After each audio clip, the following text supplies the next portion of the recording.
Alhamdulillahi hamdan katsiran tayyiban barakan fi kama yuhibbu rabbuna yarda, wassalatu wassalamu ala Rasulillah wa ala alihi wa ashabihi wa man tabi'ahum bi ihsan ila yaumil ba'd. Kaum muslimin dan muslimat rahmati Allah Subhanahu wa taala. Alhamdulillah kita memuji Allah Jalla Jalaluhu, di mana Allah Subhanahu wa taala mudahkan kita ya dalam menimba ilmu agama yang di dalamnya ada jaminan Allah Subhanahu wa taala pengampunan bagi orang yang hadir di majelis ilmu, sebagaimana Nabi sallallahu alaihi wasallam sebutkan hadis qudsi ya. Allah Subhanahu wa taala firman, "Fa ushidukum inni qad ghafartu lahum." Ya, aku persaksikan kepada kalian wahai para malaikat, sesungguhnya aku telah mengampunkan dosa-dosa mereka ya. Artinya ada jaminan Allah Subhanahu wa taala, orang yang hadir tentunya ikhlas karena Allah Subhanahu wa taala di majelis ilmu tujuannya untuk mengangkat ketidaktahuan ya, untuk menggapai ketaatan kepada Allah Subhanahu wa taala ya, pengabdian kita kepada Allah, ubudiyah kepada Allah Subhanahu wa taala ya, mengharapkan pahala di sisi Allah Subhanahu wa taala, akan takut akan azabnya Allah Subhanahu wa taala. Tentunya seseorang ketika dia beriman kepada Allah Subhanahu wa taala tidak akan dibiarkan begitu saja ya, sampai dia diuji. Sampai dia diuji. Oleh karenanya musibah atau bala itu ada yang tidak semuanya hukuman Allah Subhanahu wa taala, ujian. Ya. Ada ujian tersebut memang tujuannya adalah untuk penghukuman seorang hamba. Ya, ini berlaku yang pertama adalah bagi orang kafir yang tidak beribadah kepada Allah. Yang kedua adalah orang mukmin yang dia maksiat kepada Allah, enggak taubat kepada Allah. Dan dia ketika mendapatkan musibah, ya, dia mencela akan takdirnya Allah Subhanahu wa taala. Padahal Allah Subhanahu wa taala ya mengajarkan kepada Rasulnya sallallahu alaihi wasallam untuk beriman kepada takdir yang baik dan takdir yang buruk. Dan ujian itu kaum muslimin Allah Subhanahu wa taala bukan hanya berupa kesengsaraan, tidak. Tapi ujian yang Allah Subhanahu wa taala berikan bagi orang yang beriman adalah juga berupa kenikmatan. Sebagaimana Allah Subhanahu wa taala firman dalam surah Al-Fajr, apa Allah Subhanahu wa taala, fa'ammal insanu idza mabtalahu rabbuhu fa'akramahu wa na'amahu fayaqulu rabbi akraman, ya kan? Seorang manusia itu tatkala Allah Subhanahu wa taala uji dia, ibtila, ya, ujian. Ya, diberikan apa? Diberikan kemuliaan. Kemudian diberikan nikmat Allah Subhanahu wa taala, maka dia berkata, Allah telah memuliakanku. Sehingga patokan dia, manusia ini dalam surah Al-Fajr, ketika dapat nikmat, ketika dapat kemuliaan, dia mengatakan Allah memuliakanku. Padahal itu ujian dari Allah Subhanahu wa taala. Kemudian ayat yang selanjutnya, wa amma ya idza mabtalahu rabbuhu faqadara alaihi rizqahu fayaqulu rabbi ahanan. Namun ketika dia diuji manusia tersebut dengan ya kadar faqadara alaihi rizqahu, yaitu rizkinya dikurangkan. Dalam tafsir At-Tabari disebutkan apa? Bil faqr, dia dimiskinkan. Ya artinya bisa harta itu hilang, ya kan? Kehendaknya Allah Subhanahu wa taala, karena harta titipan, Pak. Harta itu titipan. Bisa sesuatu yang diharapkan itu karena mungkin dia lupa pemberian Allah Subhanahu wa taala, dia lupa sedekah, dia lupa menjalankan haknya di jalan Allah Subhanahu wa taala, Allah hilangkan sekejap malam bisa. Dan itu enggak ada mustahil bagi Allah Subhanahu wa taala. Sebagaimana orang terdahulu ya diceritakan, ada dia kaya raya dan seterusnya, Allah Subhanahu wa taala hilang ke dalam sekejap, dalam semalam, dan dia tinggal sendiri dan dia menjadi cacat. Ini enggak ada yang mustahil bagi Allah Subhanahu wa taala. Ya. Dan ketika diuji dengan hal yang demikian, ya, dengan kemiskinan, kata para ulama tafsir dari tafsir At-Tabari, ya, maka dia mengatakan Allah telah menghinakanku. Sehingga manusia ini patokannya ketika mendapat nikmat, dapat rezeki gitu ya, kemudian dapat kemuliaan, ya, dia mengatakan Allah memuliakanku. Padahal itu ujian, belum tentu. Ketika dia dikurangi rezekinya, dimiskinkan, karena seorang itu nggak mungkin dia di atas terus, ya kan? Makanya roda itu berputar. Ini istilah benar. Makanya kita nggak boleh sombong ketika berada di atas, karena suatu saat kita akan butuh kepada apa yang ada di bawah kita. Oleh karenanya kesombongan itu sifat iblis, dan seorang mukmin nggak diajarkan tentang kesombongan, merendah diri. Tawadhu namanya, rendah diri. Dan tawadhu itu kata Hasan Al-Basri adalah man kharaja min baitihi wa lam yalqa musliman illa dhanna annahu khairan minhu, yaitu seseorang dia keluar dari rumahnya, ini tawadhu. Maka kita harus demikian, Pak. Tidaklah seseorang itu keluar dari rumahnya, ya. Hasan Al-Basri seorang ulama tabi'in, ya, muridnya para sahabat Nabi sallallahu alaihi wasallam. Tidaklah seseorang itu keluar dari rumahnya, kemudian dia berjumpa dengan seseorang dia menyangka orang itu lebih baik daripada dirinya. Kita sudah demikian enggak? Kita kan enggak. Kita merasa kita lebih tinggi. Subhanallah. Orang yang berilmu enggak, dia merendah, ya dia sopan, dia pokoknya rendah diri lah. Ya seakan-akan dia tidak berilmu. Kenapa demikian? Karena dia menyangka ya ada amalan yang kadang tersembunyi yang Allah lebih cinta kepada dia daripada dirinya. Itu luar biasa, tawadhu. Itu tawadhu ya. Maka kalau kita seperti ini enggak ada lagi namanya melenggang ya kan. Ya kan sombong ya. Artinya kita tawadhu, rendah diri. Ya, oleh karenanya ini adalah ujian Allah Subhanahu wa taala seluruhnya. Pasti seorang mukmin akan diuji Allah Subhanahu wa taala. Yang kedua, ujian tersebut kata para ulama ya, untuk menghapus dosa-dosa, subhanallah. Untuk menghapus dosa-dosa. Ada seseorang yang dia ditakdirkan masuk ke dalam jannah, ke dalam sorga, dan dia tidak bisa dicapai dengan amal solehnya, maka diuji dengan musibah yang dengannya dia bersabar sampailah kepada tingkatan yang diinginkan. Oleh karenanya ada sebuah hadisnya sahih ya. Ketika seorang hamba diuji Allah Subhanahu wa taala, dan ujian yang paling berat itu adalah kematian. Ya kan Pak? Kematian ya kan? Maka Allah berfirman, apa yang telah diucapkan hambaku. Ini hadis Tirmidzi, hadisnya sahih. Dan Imam Tirmidzi itu termasuk 4 pengarang kitab Sunan hadis. Ya, kalau dalam Bulughul Maram, kalau dikatakan Bulughul Maram itu kan yang dikarang oleh Ibnu Hajar Al-Asqalani Asy-Syafi'i, madzhab Syafi'i yang dari Mesir. Beliau mengembangkan madzhab Syafi'i. Yang kekurangan dalam madzhab Syafi'i ditutupi oleh Ibnu Hajar Al-Asqalani, sehingga dia disebut dengan Mujaddid Asy-Syafi'i, mutaakhirin, termasuk yang belakangan. Dan banyak digandrungin kitab-kitabnya seperti kitab sahih-sahih hadis. Makanya beliau punya Ibnu Hajar Al-Asqalani punya apa? Kitab namanya Syarah Sahih Bukhari, Fathul Bari namanya. Ini ulama hadis. Beliau punya kitab namanya Bulughul Maram, kitab fikih hadisnya, fikih dalam madzhab Syafi'i, Bulughul Maram. Ya, Bulughul Maram ini kalau beliau menyebutkan riwayat khamsah, diriwayatkan oleh 5 perawi hadis, itu maksudnya 1 Imam Ahmad. Kemudian yang 4 itu adalah pengarang kitab ya Shahihus Sunan. Dan di antara Tirmidzi, kalau kita urutkan dari kitab Shahihus Sunan, ya pengarang kitab hadis Sunan, kan ada namanya Sunan Tirmidzi, ya kan? Itu urutannya yang pertama, yang paling top, yang paling sahih hadisnya adalah Sunan An-Nasa'i. Kemudian adalah kedua Sunan Abu Dawud. Ketiga baru Sunan Tirmidzi, yang kita sebutkan riwayat Tirmidzi.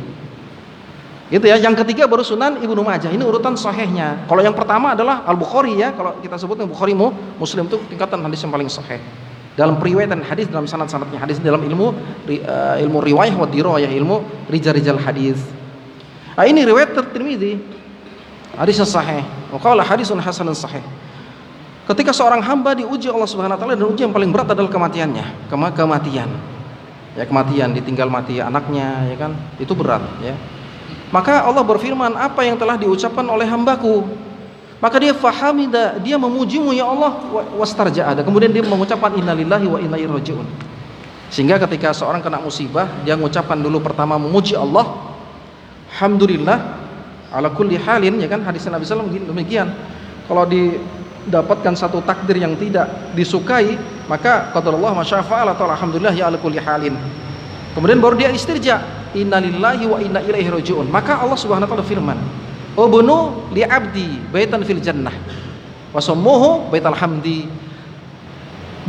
Siapkan untuk dia yang ketika dapat musibah mengucapkan alhamdulillahi ala kulli halin, memuji Allah Subhanahu wa taala terlebih dahulu, baru dia mengucapkan innalillahi wa inna ilaihi raji'un. Bangunkan dia rumah di sorga, kasih nama rumah tersebut Baitul Hamdi. Apa artinya? Rumah pujian. Maka ini berat Pak, kalau kita dapat musibah ngucapin alhamdulillahi ala kulli halin, menandakan ridhonya seorang hamba tatkala diuji Allah Subhanahu wa taala dengan takdir yang baik dan takdir yang buruk, dan ini merupakan rukun iman.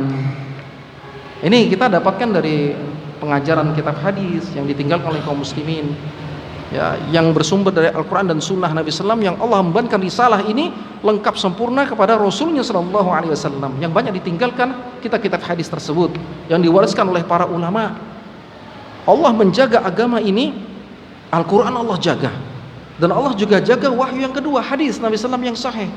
Karena nggak mungkin kita memahami Al-Quran saja tanpa hadis. Sehingga Al-Quran itu mentafsirkan Al-Quran dengan Al-Quran yang lainnya. Fasiru ba'duhu ba'dha. Dan ditafsirkan dengan hadis. Seperti Allah berfirman, ya, sallu warka'u wasjudu ma'ar raki'in. Salatlah, rukuk, maksudnya salat bersama orang isu. Dan di situ nggak dijelaskan bagaimana tata cara salat. Sehingga dijelaskan dalam hadis, sehingga nggak bisa dipisahkan antara dua ini. Makanya wahyu kata para ulama sepakat 4 mazhab ada 2, yaitu Al-Quran dan hadis Rasulullah yang sahih. Itu ya. Oleh karenanya di kesempatan ini kita bersyukur kepada Allah ya, akan nikmat yang Allah berikan kepada kita. Oleh karenanya ketika Allah uji kita dengan nikmat tersebut, dan itu adalah amanah, kita nggak manfaatkan nikmat tersebut, nikmat sehat itu amanah Pak. Badan ini amanah, sehingga kita menjaganya untuk sehat dan jangan disakiti. Makanya nggak boleh kita minum racun. Seorang kalau diancam Nabi SAW, kalau dia minum racun atau minum sesuatu yang memudaratkan diri dan dia tahu itu mudarat racun, sengaja dia minum dan dia meninggal karena sebab itu, maka nanti di akhirat dia disiksa Allah Subhanahu wa taala dengan yang menyebabkan dia mati. Kalau dia minum racun, disiksa dengan minum racun terus di akhirat. Ini ancaman bagi orang yang bunuh diri. Dan ini makanya ada hadis Nabi SAW sebutkan apa? La dharar wala dirar. Tidak boleh memudaratkan dirinya dan orang lain. Terlebih kita tahu kalau barang itu racun, bahkan meracuni orang, nggak boleh, haram dikonsumsi. Ini kaidah jelas dari hadis Nabi SAW, riwayat Abu Daud dan yang lainnya. Makanya seorang mukmin itu, ya, dia akan menjaga dan mengamalkan hadis Nabi SAW yang sahih, dan dia takut kepada Allah untuk menjolimi dirinya dan orang lain. Makanya Nabi SAW sebutkan, man darra musliman darrallahu alaihi, man syaqqa musliman syaqqallahu alaihi. Siapa yang dia memudaratkan muslim yang lainnya, maka Allah akan balas mudaratkan untuk dia, entah di dunia dan di akhirat. Pasti Allah balas tuh. Makanya kezaliman itu nanti di akhirat kegelapan. Dan siapa yang menyusahkan seorang muslim, Allah akan susahkan dia nanti di akhirat, di dunia dan di akhirat. Makanya Pak, mungkin kadang-kadang kita susah ini kan. Mungkin ada yang kita susahkan nih, kita bikin susah orang, kita bikin susah ini, ribet gitulah. Mestinya kata Nabi SAW kan, yassiru wa la tu'assiru wasyiru wa la tunaffiru. Kabarkan kabar gembira, yang mudah yang susah dimudahkan, jangan bikin sulit. Nah, kita kadang nggih, Pak. Nggih.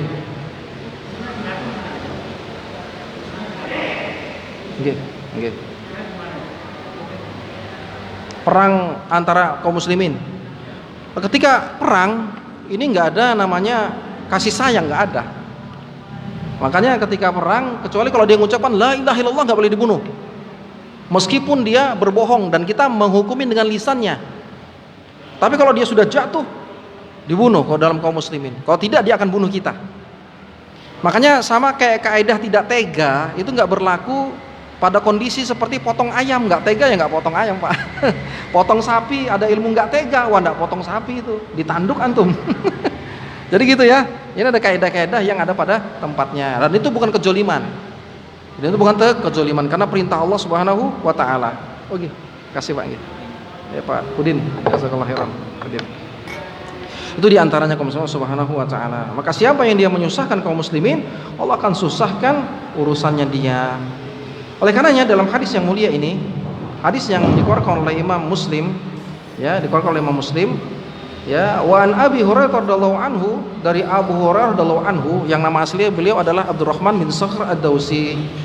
Qala, dia berkata, qala Rasulullah sallallahu alaihi wasallam, Nabi sallallahu bersabda, innallaha la yanzuru ila ajsamikum wala ila suwarikum walakin yanzuru ila qulubikum. Allah dalam satu riwayat, ya, la yanzuru ila suwarikum wa amwalikum walakin yanzuru ila qulubikum wa amalikum. Ya, Allah Subhanahu wa taala, kata Nabi sallallahu, tidak melihat kepada rupa-rupa kalian, wala amwalikum, dan tidak melihat kepada harta-harta kalian betapapun banyaknya. Allah enggak perhatikan itu. Dan antum jangan kira ketika antum lancar rezeki, banyak harta, Allah sayang sama antum, Allah sayang sama bapak. Itu tidak ada hubungannya Pak. Kalau itu patokannya, berarti orang non muslim yang Allah kasih sukses perdagangannya lebih dicintai Allah dong. Makanya kecintaan Allah itu bukan pada harta. Makanya dalam hadis yang mulia riwayat Muslim ini disebutkan, Allah tidak akan melihat kepada fisik-fisikmu, kepada suwarikum, kepada rupa-rupa kalian. Ya, wala ila wala wa amwalikum, dan kepada harta-harta kalian. Oleh karenanya Pak, kalau orang mukmin diberi harta yang berlimpah, dia gunakan, dibelanjakan di jalan Allah Subhanahu wa taala. Dia sedekahkan, dia kasih makan, ya kan Pak? Ya kan, dia sedekahkan, luar biasa tuh sedekah. Ya, sedekah ini luar biasa Pak. Keajaiban sedekah. Makanya ada ulama menyebutkan tadawu bi sedekah. Ada kitab ya tulisnya tadawu bi sedekah. Allahu alam sudah diterjemahkan belum? Wallahu alam, enggak tahu. Sudah terjemahkan belum? Artinya itu berobatlah dengan sedekah. Dan ini terbukti Pak, subhanallah. Dan ternyata kalau orang sedekah itu menghilangkan murkanya Allah. Ya, menghilangkan murkanya Allah. Ya, anna shadaqata tudfi'u ghadabi wa tadfu ma tatsu, dan menghindarkan seorang dari mati yang jelek. Ini sedekah luar biasa, ajib. Ajib ya, sedekah itu ajib. Bayangkan, sedekah itu menghilangkan murkanya Allah dan menghindarkan seorang dari mati yang buruk. Dalam Islam mati yang buruk. Tapi kita jangan pakai akal, mati yang buruk itu berarti kalau dia meninggal matanya melek gitu, bukan. Kan kalau ada orang yang matanya melek gini, woi ini kayaknya dimurkai Allah. Ini karena perasaan. Kita berkata itu dengan dalil. Padahal Pak, mayoritas rata-rata disebutkan dalam hadis Nabi, orang kalau meninggal pasti matanya ke atas. Kenapa?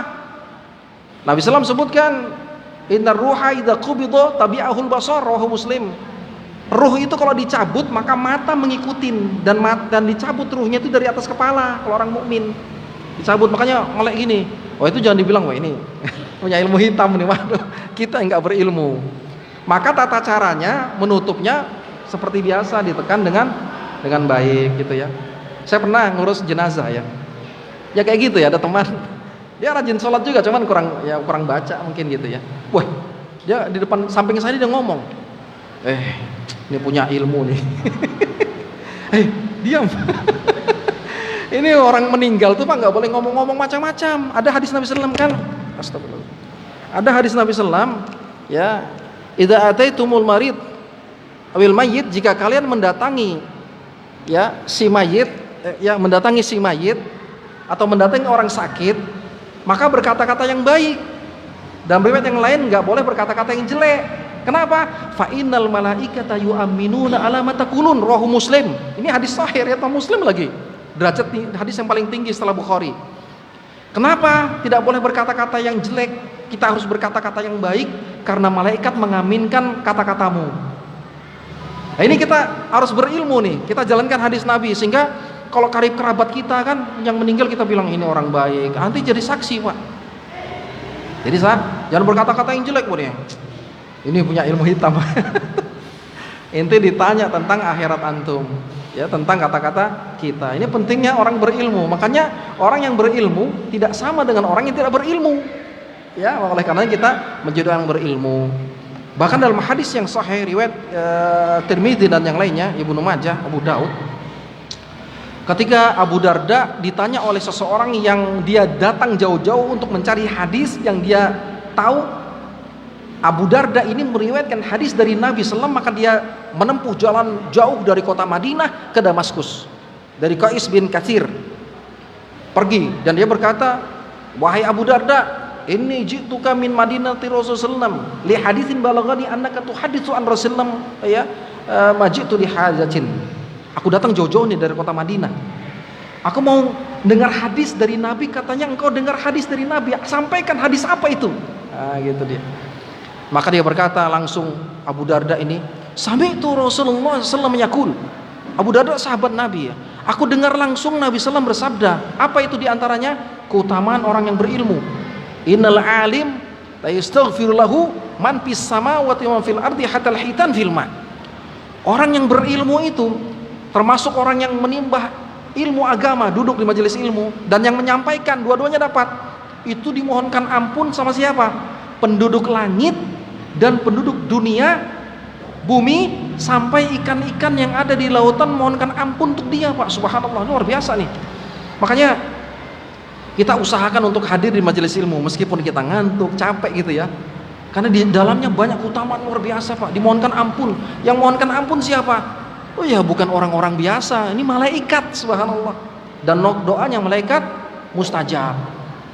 Kemudian penduduk dunia memohonkan ampun juga kepada orang yang berilmu dan orang yang menuntut ilmu agama. Sampai ikan-ikan yang di lautan mohonkan ampun, subhanallah. Ini kita tidak tahu kabar ini kecuali apa? Dari Nabi SAW ya, kabar yang sahih, hadis Nabi SAW yang sahih. Ini buat kita semangat, Pak. Meskipun kita capek gitu ya. Ya. Meskipun kita lelah, padatnya dunia, mencari apa? Mencari nafkah, mencari sesuap nasi. Tapi orang yang beriman, dia luangkan waktunya juga untuk akhiratnya. Amalan-amalan yang begitu besar menghapuskan dosa, dia semangat untuk mengamalkannya. Terlebih Ramadan dekat, Pak. Nah, ini apa yang kita nanti bawa oleh-oleh ketika nanti berada di alam kubur, kecuali amal soleh, Pak. Seperti ini amal soleh ini, subhanallah. Tinggal kita luruskan aja niat kita nih karena Allah, bukan karena bangga-bangga, bukan karena ini. Hilangkan tuh semua. Ya, kalau ada pirasat itu lawan, ya Allah, lindungi aku ya Allah dari kesyirikan yang kecil dan yang besar, dari ingin dipuji orang, dari ingin disanjung orang, yang orang itu nggak bisa mendatangkan manfaat, menolak mudarat. Maka hilang itu sirna, syirik kecil dan syirik besar, riya, sum'ah yang menghancurkan pahala seorang yang begitu besar. Inilah setan mainnya di situ, Pak. Setan mainnya di situ. Dia nggak pengen orang mukmin itu mendapatkan pahala besar, dia ganggu, hatinya dimasuk. Kenapa bisa masuk ke dalam hati? Nabi SAW kabarkan, setan itu bisa masuk ke dalam jiwa kita lewat apa? Aliran darah. Makanya kita ada zikir-zikir, ya kan? Mau masuk masjid zikir ada doanya, mau keluar masjid ada doanya. Masuk masjid pakai kaki kanan, keluar masjid pakai kaki kiri. Itu sunnah Nabi SAW. Pakai sandal kaki kanan, lepas sandal kaki kiri, jadi balik-balik. Makan, minum, tangan kanan, kata Nabi SAW harus pakai tangan kanan. Kenapa? Karena setan itu makan dan minum tangan kiri. Itu hadis Nabi SAW semua. Nggak ada, Pak, ajaran agama yang selengkap Islam, nggak ada, kecuali hanya Islam. Kita syukur sama Allah nih. Makanya Umar bin Khattab berkata, azanallah fil Islam, ketika menumbangkan apa, Romawi ya nggak salah ya, dikuasai Abu Ubaidah ya. Maka Umar datang dengan pakaian sederhana, ya kan? Kemudian diingatkan, wahai Umar, ini orang Romawi nih, ya kan, harus pakai pakaian bagus lah. Kata Umar apa? Azanallah fil Islam, bukan karena pakaian, Allah muliakan kita karena Islam. Oh, subhanallah, hebatnya tauhidnya, hebatnya keyakinannya Umar bin Khattab. Itu dia. Maka kita harusnya gitu, Pak, jaya. Kita semangat dengan Islam, kita bangga nih Islam. Maka semakin semangat beramal soleh. Coba lihat, Pak, murahnya rahmatnya Allah itu ya. Kita ini, Pak, lakukan dosa malam siang hari, subhanallah. Lakukan dosa, ya kan, kita melihat sesuatu yang haram, ya kan, kita berdusta, kita bohong misalnya gitu kan. Kadang kita jolimin orang, ya kan, kadang kita pukul orang, ya kan. Kadang kita berkata-kata menyakitin orang, ya kan. Kemudian kadang-kadang kita ketiduran tidak sholat, ya kan. Kadang-kadang kita tinggalkan sholat juga gitu kan. Kalau sudah ya jangan, taubatlah kepada Allah lah. Taubatlah kepada Allah.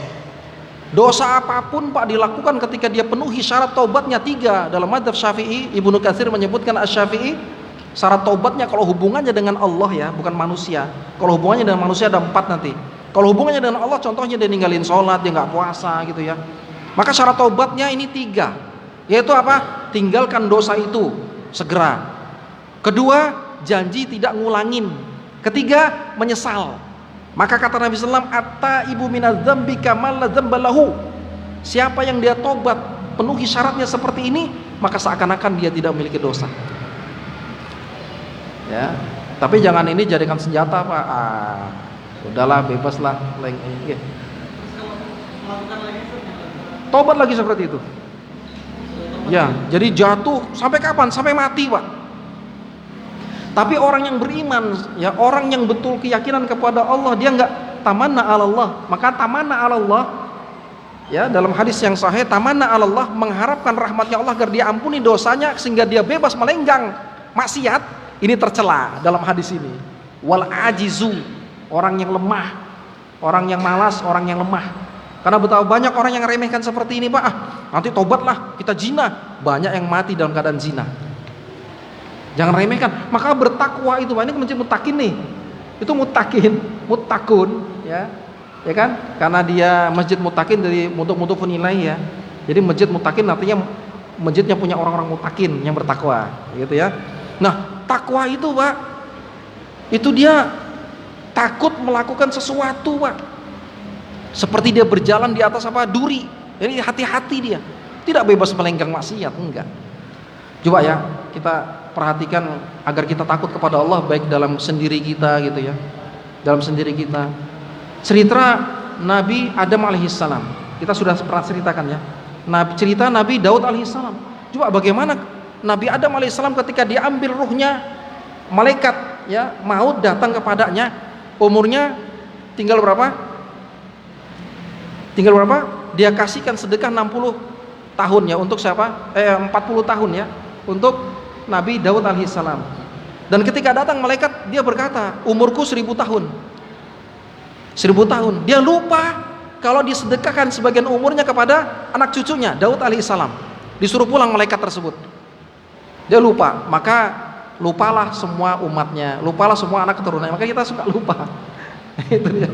Tapi jangan salahkan Adam alaihissalam, ini takdir Allah Subhanahu wa taala. Ya, maka dicabutlah, maka begitu diingatkan kan sudah disedekahkan kepada Daud alaihissalam umurmu. Maka diketahui, maka dicabut ruhnya dalam keadaan sehat. Jadi jangan antum sangka tunggu sakit-sakit dulu baru malaikat maut datang, enggak. Makanya betapa banyak orang yang dalam keadaan di ruangan sendiri ya kan Pak, dalam keadaan kerja dia melihat malaikat maut yang mencabut ruhnya. Sehingga dalam keadaan sehat Allah ambil ruhnya. Maka orang yang bertakwa takut Pak maksiat kepada Allah dalam kesendirian. Coba kalau antum bisa bayangkan kalau sendirian antum mau melakukan maksiat, tiba-tiba malaikat maut datang. Dan itu bisa menjelma sebagai manusia dan hanya Anda yang melihat. Antum mau usir gimana? Usir bisa. Dia mau mencabut ruh Anda. Ketika maksiat sendirian mau dicabut. Waliyahzubillah, naudzubillah min dzalik. Makanya Nabi Daud alaihissalam ketika diambil ruhnya, malaikat maut datang ke rumahnya. Itu yang jumpain, tahu-tahu orang itu berada di rumahnya Nabi Daud alaihissalam, maka diusir oleh istrinya. Suruh pergi. Suamiku lagi di luar. Ini malaikat maut, dia nggak tahu karena wujud manusia. Nanti kalau Daud itu orangnya kuat, hati-hati ya, selesai ente, gitu ya bahasa kita gitu. Dia nggak tahu kalau ini malaikat, ya malaikatnya diam aja. Ketika Nabi Daud datang berdialog, Nabi Daud tahu dia malaikat. Dicabut ruhnya dalam keadaan sehat, subhanallah. Ya, makanya orang bertakwa itu takut maksiat kepada Allah baik dalam keadaan ramai ataupun sendiriannya. Ini bertakwa Pak. Jadi antum jangan harapkan jadi senjata sebentar taubat sebentar jangan ya. Maka kita berdoa kepada Allah agar Allah wafatkan kita di atas ridhonya Allah Subhanahu wa taala. Allahumma amin. Demikian Pak ya. Kita semangat nih beramal soleh sisa seumur yang Allah berikan kepada kita. Syukur kita masih hidup, masih bisa beramal soleh, masih bisa sedekah, masih bisa birrul walidain, berbakti kepada kedua orang tua. Ini amalan-amalan luar biasa. Dan inilah harapan orang berada di dalam kubur untuk minta hidup kembali. Fasaddaqa wa aku minas salihin, ya Allah tunda hidupkan aku kembali ya Allah agar aku bisa beramal soleh dan aku pasti kalau engkau hidupkan jadi orang yang soleh. Karena dia tahu Pak sudah ada azab kubur di hadapannya, sudah ada nikmat kubur di hadapannya. Bahkan dalam riwayat yang sahih diperlihatkan penduduk kubur neraka dan surga. Maka dia ingin hidup kembali untuk beramal soleh, dia ingin sujud, ingin sholat, tapi Allah nggak kabulkan. Makanya kita ini dikabarkan hadis dari Nabi SAW, ada azab kubur, ada nikmat kubur. Semangat nih amal soleh. Ya kan, yang masih hutang-hutang, ayo nih bayar nih. Kalau nggak bisa, kabarkan sama saudaranya, Afan fulan, saya masih belum bisa bayar hutangmu. Kalau enggak, bapak bermasalah. Karena menunda hutang bapak mampu itu dosa. Bahkan Nabi SAW nggak mau sholatkan orang yang punya hutang. Bahkan dari hadis Abu Daud, ya Imam Ahmad dan yang lainnya dari Jabir bin Abdullah, ketika sahabat yang meninggal Nabi SAW ya tidak mau sholat di orang tersebut, maka Abu Darda menjamin hutangnya orang tersebut. Berapa hutangnya? 2 dinar kecil, 2 dinar. Kemudian Nabi SAW baru mau sholatin. Setelah meninggalnya besoknya Nabi SAW tanya, ma fa'ala dinaron, sudah dibayar belum wahai Abu Darda? Utangnya sudah dibayarkan belum wahai Abu Darda? Baru kemarin meninggalnya wahai Nabi, masih sibuk ngurusin kematian. Besoknya Nabi tanya lagi, ma fa'ala dinaro, sudah dibayar belum wahai Abu Darda? Al-an, sekarang baru sudah aku bayar wahai Rasul. Maka apa kata Nabi SAW? Al-an baradat alaihi jilduh, sekarang baru dingin kulitnya. Maka ulama menyebutkan orang yang belum bayar hutang dikubur, disiksa terus sampai hutangnya dilunasi. Dosa besar. Makanya ayat yang paling panjang dalam Al-Quran berbicara masalah hutang, Pak. Cek antum tuh, surah Al-Baqarah ada satu lembar tuh, satu lembar itu bicara masalah hutang itu. Makanya di situ diantara sebutkan kalau hutang harus dicatat, biar kita tahu hutang kita. Kabarkan sama waris kita, sama siapa? Anak-anak kita. Biar kalau meninggal, anak kita yang bayarkan tuh, diantara baktinya orang anak kepada orang tuanya, bayarkan hutang ayahandanya. Kalau tidak bermasalah di akhirat, Pak. Makanya kita ini pentingnya belajar, ingat kepada agama syariat Nabi SAW agar kita takut mawas diri ketika berada di dunia. Allahu a'lam bishawab. Mungkin ini kita sampaikannya. Bila ada pertanyaan-pertanyaan lainnya, insyaallah kita akan jawab bersama-sama. Allahu a'lam bishawab. Mungkin ada yang bertanya kan, Pak? Silakan. Ya, silakan, Pak Sarip. Nggih.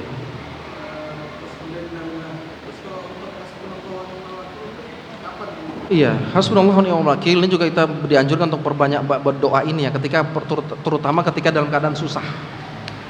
Kita dalam keadaan susah, kita misalnya butuh bantuan gitu, kita baca doa ini. Hasbunallahu wa ni'mal wakil. Ya, hanya Allah yang menolong kita. Banyak baca doa ini, maka Allah akan tolong seorang hamba. Makanya Nabi SAW bersabda, ya hadis riwayat Muslim dari sahabat Ibnu Abbas, Nabi SAW bersabda, ta'arraf ilallah fir raha ya'rifuka fi syiddah. Ingatlah Allah di waktu sehat, di waktu luang, di waktu aman, untuk ibadah kepada Allah. Jangan tinggalkan sholat jamaah, wajib bagi laki-laki. Maka Allah akan mengingat Anda, melihat Anda di waktu Anda susah. Allah kabulkan doa Anda. Makanya sebelum terjadi kesusahan, di waktu sehat ini kita rajin ibadah. Kita jangan tinggalkan sholat jamaah, jangan leye-leye, ya kan? Itu dia. Gitu ya. Gitu, Pak ya. Allah akan memandang Anda dengan pandangan khusus. Ini kita sudah ceritakan hadis yang panjang ya kan, yang dalam kesusahan, dalam goa ya kan, dia berdoa kepada Allah dengan amal solehnya, Allah langsung kabulkan doanya. Demikian Pak Sarif. Allahu a'lam. Oke, monggo Pak Haji.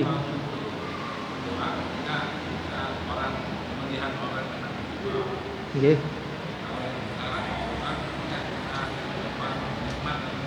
Oke.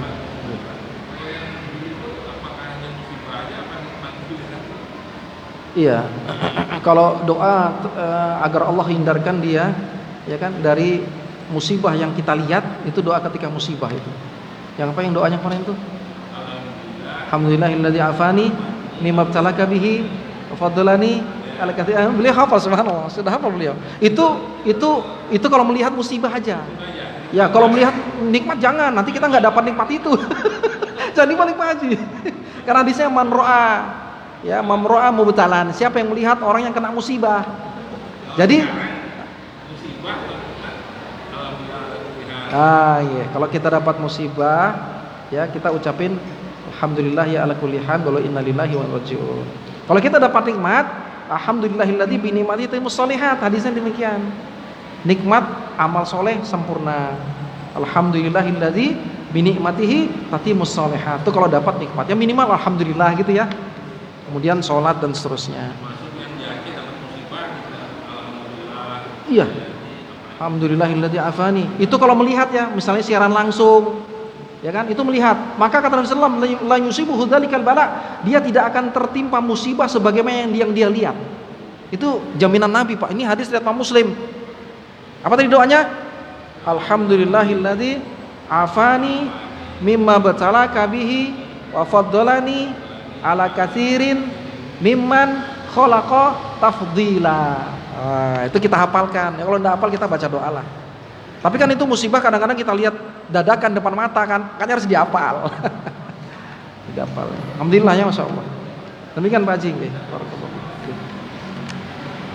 Mungkin cukup Pak ya, kita istirahat ya. Ini yang dapat kita sampaikan, maaf salah kurang. Intinya kita semangat doa masalah ya. Subhanallah bihamdika, asyhadu an la ilaha illa anta, astaghfiruka wa atubu ilaik. Assalamualaikum warahmatullahi wabarakatuh.